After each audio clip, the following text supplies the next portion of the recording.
നമസ്കാരം. മനോഹരമായൊരു കവിത എനിക്ക് ഓർമ്മ വരികയാണ്. വരവറിയാതെ ചെലവുകൾ ചെയ്താൽ പെരുവഴി ആധാരം. മലയാള സിനിമയിലെ ഗാനമാണ്. എങ്കിലും നമ്മൾ ഇൻവെസ്റ്റ്മെൻറ്റുകളും അതേപോലെ തന്നെ ഫണ്ടുകളും ഒക്കെ നമ്മൾ നിക്ഷേപിക്കുമ്പോൾ ഒരുപാട് കാര്യങ്ങൾ ശ്രദ്ധിക്കാനുണ്ട്. അനുദിനം മലയാളികൾ ഇങ്ങനെ കണ്ടുവരുന്ന ഒരു പ്രക്രിയയാണ്. നമ്മൾ പത്രങ്ങളിലൊക്കെ വായിക്കുന്നതാണ്, ലക്ഷങ്ങൾ നഷ്ടമായി, കോടികൾ നഷ്ടമായി ഒക്കെ. അപ്പോൾ എങ്ങനെയാണ് ഇൻവെസ്റ്റ്മെൻറ്റുകൾ ചെയ്യേണ്ടത്? അതിനൊക്കെ വളരെ കറക്റ്റായി 33 വർഷത്തെ സേവന പാരമ്പര്യമുള്ള വ്യക്തമായി കാര്യങ്ങൾ പറഞ്ഞു തരുന്ന ഒരു മാന്യ വ്യക്തിയുടെ അടുത്താണ് ഞാനുള്ളത്. നമ്മുടെ കോട്ടയത്തെ പ്ലാന്റേഷൻ കോർപ്പറേഷൻ്റെ ഓപ്പോസിറ്റ് കഞ്ഞിക്കുഴിയിൽ റെലിഗർ ഫിൻമാർട്ട്. കൂടുതൽ അറിവുകൾ നമുക്ക് ലൈവ് ടിവിയുടെ എൻ്റർ മീഡിയ ടീമിൻ്റെ ചോയ്സ് ഓഫ് കേരള എന്ന പ്രോഗ്രാമിലൂടെ പരിചയപ്പെടാം. സാറിനെ ആ പ്രോഗ്രാമിലേക്ക് സ്വാഗതം ചെയ്യുന്നു.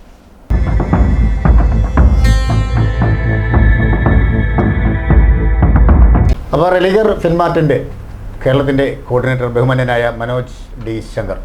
നമസ്കാരം സാറേ. നമസ്കാരം. ഒരുപാട് കാര്യങ്ങൾക്ക് അറിയാനുണ്ട്. എന്താണ് റെലിഗർ ഫിൻമാർട്ട്? എന്തൊക്കെ സേവനങ്ങളാണ് ആളുകൾക്ക് വേണ്ടി ചെയ്യുന്നത്? റെലിഗർ ഫിൻമാർട്ട് ഇപ്പോൾ റെലിഗർ എന്ന് പറയുന്നത് റാൻബാക്സിയുടെ കമ്പനിയായിരുന്നു. നൗ ഇറ്റ് ഈസ് ഡാബറിൻ്റെ പ്രൊമോട്ടേഴ്സാണ് ഇതിൻ്റെ റെലിഗറിൻ്റെ പ്രൊമോട്ടേഴ്സ്. റെലിഗർ ഫിൻമാർട്ട് എന്ന് പറയുന്ന ഈ ഓഫീസ് ഒരു ഫിനാൻഷ്യൽ സൂപ്പർ മാർക്കറ്റായിട്ടാണ് പ്രവർത്തിക്കുന്നത്. ഇൻവെസ്റ്റ്മെൻറ്റുകൾക്കും ഇൻവെസ്റ്റ്മെൻറ്റ് റിലേറ്റഡ് ആയിട്ടുള്ള എല്ലാ അഡ്വൈസറി കാര്യങ്ങൾക്കുമാണ് മുൻഗണന നൽകുന്നത്. കേരളത്തിൻ്റെ തന്നെ ഏകദേശം 900-ലധികം ഇൻവെസ്റ്റർ ബേസ് ഉള്ള ഒരു ഓഫീസാണ് ഈ ഫിൻമാർട്ടിൻ്റെ ഓഫീസ്.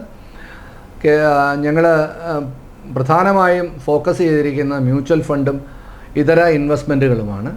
അതുപോലെ തന്നെ ഈ office share broking, mutual fund, fixed deposit, life insurance, general insurance, loans, അങ്ങനെയുള്ള എല്ലാ ഇൻവെസ്റ്റ്മെൻറ്റ് റിലേറ്റഡ് ആയിട്ടുള്ള മേഖലകളിലും ഞങ്ങൾ സേവനം ജനങ്ങൾക്ക് നൽകുന്നുണ്ട്. ഏകദേശം ഈ ഓഫീസ് 900-ഓളം കോടി രൂപ ഇൻവെസ്റ്റ്മെൻറ്റിൽ മാനേജ് ചെയ്യുന്ന ഒരു ഓഫീസാണ് ഇത്. ഞാനാണെങ്കിൽ 33 വർഷമായിട്ട് ഈ ഏരിയയിൽ പ്രവർത്തിച്ചുകൊണ്ടിരിക്കുന്ന ആളാണ്. ഒരു സാധാരണക്കാരൻ്റെ ഒരു ഇൻവെസ്റ്റ്മെൻറ്റിനെ സംബന്ധിച്ച് പറയുമ്പോൾ അവരുടെ ഒരു നീഡ്സ് അത് അറിഞ്ഞുകൊണ്ടാണ് നമ്മൾ ഇൻവെസ്റ്റ്മെൻറ്റ് ഡിസൈൻ ചെയ്ത് അവർക്ക് കൊടുക്കുന്നത്. എങ്ങനെ ഇപ്പോഴത്തെ പുതിയ കാലമനുസരിച്ച് ഏർലി റിട്ടയർമെൻറ്റ്, നേരത്തെ റിട്ടയർ ചെയ്യാൻ ഓരോ ചെറുപ്പക്കാരെയും നമ്മൾ പ്രാപ്തരാക്കുന്ന രീതിയിലാണ് ചെറുപ്പക്കാർക്ക് വേണ്ടിയിട്ടുള്ള ഇൻവെസ്റ്റ്മെൻറ്റ് നമ്മൾ മാനേജ് ചെയ്ത് അവർക്ക് കൊടുക്കുന്നത്. സാധാരണഗതിയിൽ ഡെറ്റ് മാർക്കറ്റും, അതായത് സേഫ് സൈഡ് മാർക്കറ്റും ഷെയർ മാർക്കറ്റുമായിട്ടുള്ള ഒരു ബന്ധം കണക്ട് ചെയ്തുകൊണ്ട് അവർക്ക് നമ്മുടെ ബാങ്കിൽ കിട്ടുന്ന 7% അല്ലെ 7.5% ഏകദേശം ഇരട്ടി കൊടുക്കാൻ തക്ക രീതിയിലാണ് നമ്മുടെ ഓരോ ഇൻവെസ്റ്റ്മെൻറ്റുകളും ഓരോരുത്തർക്കും നമ്മൾ അഡ്വൈസ് ചെയ്ത് കൊടുക്കുന്നതും അവരെ സർവീസ് ചെയ്ത് കൊടുക്കുന്നതും. അതുപോലെ ഷെയർ ബ്രോക്കിംഗ് ആണ്. ഇവിടെ 5 പെൺകുട്ടികളുണ്ട്. ഏറ്റവും സീനിയറായിട്ടുള്ള പെൺകുട്ടികളാണ് ഇവിടെ ഷെയർ ബ്രോക്കിംഗ് ഡീലിംഗ് രംഗത്തുള്ളത്. മ്യൂച്വൽ ഫണ്ട് സർവീസിലാണ് ഞങ്ങൾ 4 പേരുണ്ട്. ഞാൻ എന്നെ കൂടാതെ ബാക്ക് ഓഫീസിലുമുണ്ട്. അതുപോലെ തന്നെ മ്യൂച്വൽ ഫണ്ടിലാണെങ്കിൽ തന്നെ നമ്മൾ ഇപ്പം വെബ് ബേസ്ഡ്, അല്ലെങ്കിൽ സോഫ്റ്റ്വെയറിനെ ഡിപ്പെൻഡ് ചെയ്ത് ഒരു ആപ്പ് അടിസ്ഥാനത്തിലുള്ള ഓൺലൈനും ആപ്പും എല്ലാം കൂടി അടിസ്ഥാനമായിട്ടുള്ള ഒരു ഹാസിൽ ഫ്രീ ആയിട്ടുള്ള ഇൻവെസ്റ്റ്മെൻറ്റ് മെത്തേഡുകളാണ് ഞങ്ങൾ ചെയ്യുന്നത്. അതുപോലെ തന്നെ സൂപ്പർ സീനിയേഴ്സും സീനിയേഴ്സിനും ആയിട്ടുള്ളവർക്ക് നമുക്ക് ഓൺലൈൻ അല്ലാതെ ഓഫ്ലൈനിലും അല്ലാതെ അവരുടെ വീടുകളിലും പോയി ഞങ്ങൾ സർവീസ് ചെയ്യാറുണ്ട്. നമ്മൾ മ്യൂച്വൽ ഫണ്ടിൽ നിക്ഷേപിക്കുന്നതിൻ്റെ ഗുണങ്ങൾ എന്തൊക്കെയാണ് സാറേ? പ്രധാനമായും മ്യൂച്വൽ ഫണ്ടിൽ നിക്ഷേപിക്കുന്ന ഗുണങ്ങൾ, പണ്ടൊക്കെ ഞങ്ങളൊക്കെ കരിയർ തുടങ്ങിയപ്പോൾ ഒരു 1 out of 10,000 ആയിരുന്നു മ്യൂച്വൽ ഫണ്ടിൽ ഇൻവെസ്റ്റ് ചെയ്തുകൊണ്ടിരുന്നവർ. ഇപ്പം 1 out of 10 എന്നുള്ള നിലയിലേക്ക് മ്യൂച്വൽ ഫണ്ട് വളർന്നു. അല്ലെങ്കിൽ ഇന്ത്യയിൽ മ്യൂച്വൽ ഫണ്ട് ഒരു ഫ്ലറിഷ്ഡ് സ്റ്റേജിലേക്ക് വന്നുകൊണ്ടിരിക്കുകയാണ്.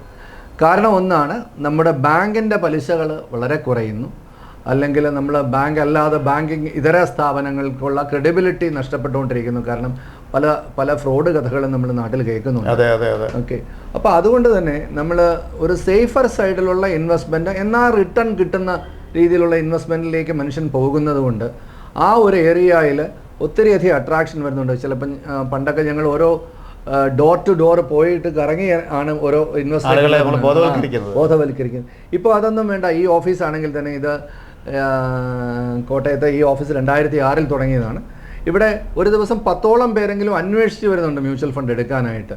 അപ്പം അത്രയധികം മ്യൂച്വൽ ഫണ്ട് ജനങ്ങളിലേക്ക് അല്ലെങ്കിൽ എല്ലാവരിലേക്കും വന്നുകൂടി. അതുപോലെ തന്നെ അവയർനെസ്സിന് വേണ്ടിയിട്ട് ഒത്തിരിയധികം ക്യാമ്പയിൻസ്, മീറ്റിങ്സ്, ട്രെയിനിങ്സ് എല്ലാം തന്നെ നമ്മൾ ഈ ചെറിയ വില്ലേജ് ടൗൺഷിപ്പിൽ നടത്താറുമുണ്ട്. അപ്പോൾ അതിൻ്റെ എല്ലാം പിന്നെ പണ്ടേ കോട്ടയം ഒരു ലിറ്ററേസിയുടെ കാര്യത്തിലാണെങ്കിലും അപ്പോൾ അക്ഷരനഗരിയുടെ ഇതായതുകൊണ്ട് ഒരു പ്രൂഡൻ്റ് ആയിട്ടുള്ള ഒരു ഇൻവെസ്റ്റർ ബേസ് ഉണ്ട് ഇവിടെ. പണ്ട് തൊട്ടും ഷെയർ മാർക്കറ്റിലും മ്യൂച്വൽ ഫണ്ടിലും ഫിക്സ്ഡ് ഡെപ്പോസിറ്റിലും NCDകളിലും ഡെറ്റ് മാർക്കറ്റിലും ഇൻവെസ്റ്റ് ചെയ്യുന്ന കുറേയധികം ജനമുണ്ട്.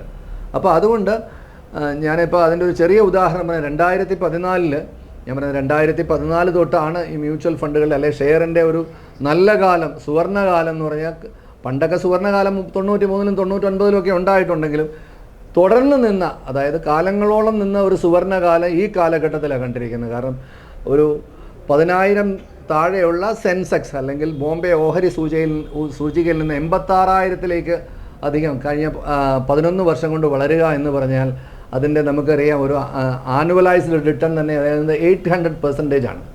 അപ്പം അതാണ് ഈ നേരത്തെ ആദ്യം താങ്കൾ ചോദിച്ച ആ ചോദ്യത്തിന് ഉത്തരമായിട്ട് ഞാൻ അതിൻ്റെ പ്രസക്തി ഇങ്ങനെയാണ്. അതായത് റിട്ടേൺ കിട്ടുമ്പം ഞാനും സാറും അറിയാതെ ഇതിലേക്ക് മാറിപ്പോകുന്നു. കാരണം നമ്മുടെ ഇൻഫ്ലേഷൻ വന്നിട്ട് 8-9% വരുമ്പോൾ ബാങ്കിൽ നിന്ന് കിട്ടുന്ന 7% പലിശ കൊണ്ട് നമുക്ക് ജീവിക്കാൻ പറ്റാതെ വരുമ്പോൾ നമുക്ക് കുറച്ച് റിസ്ക് എടുക്കുന്നു, കുറച്ചുകൂടി റിട്ടേണിനെ കൂടുതൽ ചിന്തിക്കുന്നത് കൊണ്ടാണ് നമ്മൾ അങ്ങോട്ട് മാറി ചിന്തിക്കുന്നത്. ശരി, അത് പ്രധാനപ്പെട്ട നമുക്ക് ഒരു മനുഷ്യന് പ്രധാനപ്പെട്ട ഇൻവെസ്റ്റ്മെൻറ്റുകൾ എന്താണ് ചെയ്യേണ്ടത്, അല്ലെങ്കിൽ പുതിയതായി തുടങ്ങുമ്പോൾ ഏത് ഫണ്ടാണ് പുള്ളിക്ക് വേണ്ടി നമുക്ക് ഒന്ന് സജസ്റ്റ് ചെയ്യാൻ പറ്റുക? വളരെ ഇമ്പോർട്ടൻ്റ് ആയിട്ടുള്ള ക്വസ്റ്റ്യൻ. കാരണം പ്രൊഫൈലിംഗ്, കാരണം ഇവിടെയുള്ള പല ആൾക്കാർക്കും ഞങ്ങൾ ക്ലാസ്സുകൾ എടുക്കാൻ പോകുമ്പോൾ പറയുന്ന പല ഏജൻസിനോടും ഞങ്ങൾ പറയുന്നതാണ് പ്രൊഫൈലിംഗ് ദ കസ്റ്റമർ എന്ന് പറയുന്നുണ്ട്. അതായത് എങ്ങനെ തുടങ്ങണം, എവിടെ തുടങ്ങണം. അപ്പോൾ അത് ഒരാളുടെ പ്രായം, ഒരാളുടെ ഗോൾ എന്താണ്, അയാൾക്ക് എത്ര അടുത്ത 10 വർഷം അല്ലെങ്കിൽ 5 വർഷം, അയാൾക്ക് കുട്ടികൾ എത്രയുണ്ട്, അയാൾക്ക് ബാധ്യതകൾ എത്രയുണ്ട്, അതിനെ നിലനിർത്തി വേണം നമുക്കൊരാൾക്ക് ഒരു ടൈലർ മെയ്ഡായിട്ട്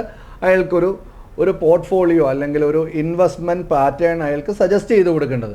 അങ്ങനെയാണ് നമ്മൾ എപ്പോഴും ചെയ്യുന്നത്. കാരണം അതുപോലെ തന്നെ ഇത് കൊടുത്താൽ തന്നെ കൊടുത്തിട്ട് നമ്മൾ പണ്ട് പറയാറുണ്ട് fill it, shut it, forget it എന്നല്ല, നമ്മൾ ഒരു 2-3 മാസം കൂടുമ്പോൾ അതിനെ റിവ്യൂ ചെയ്യാറുമുണ്ട്.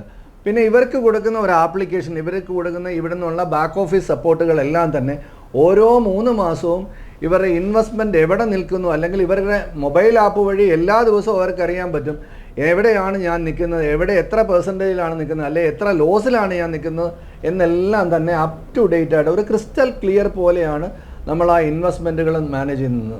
ശരി, അതുപോലെ സാധാരണ ഒരു മലയാളിക്ക് വരുന്ന സംശയമാണ് മ്യൂച്വൽ ഫണ്ടുകൾ സുരക്ഷിതമാണ്. ഇപ്പോഴത്തെ കാലഘട്ടത്തിലൂടെ നമുക്കറിയാവുന്നതാണ്, ഓരോ ദിവസവും ഇങ്ങനെ ഓരോ ഫോൺ കോളിലൂടെ പൈസ പോകുന്നു, അല്ലെങ്കിൽ അക്കൗണ്ടിലൂടെ പൈസ പോകുന്നു എന്നൊക്കെ നമ്മൾ മലയാളികൾ ഇങ്ങനെ അനുഭവിച്ചുകൊണ്ടിരിക്കുന്ന ഒരു കാലത്താണ് നമ്മൾ ജീവിക്കുന്നത്. അപ്പോൾ ഈ മ്യൂച്വൽ ഫണ്ടുകൾ സുരക്ഷിതമാണോ സാർ? മ്യൂച്വൽ ഫണ്ടുകൾ സുരക്ഷിതമാണോ എന്ന് ചോദിച്ച അങ്ങയുടെ ചോദ്യത്തിൻ്റെ ആ അർത്ഥം എനിക്ക് നന്നായിട്ട് മനസ്സിലാവുന്നുണ്ട്.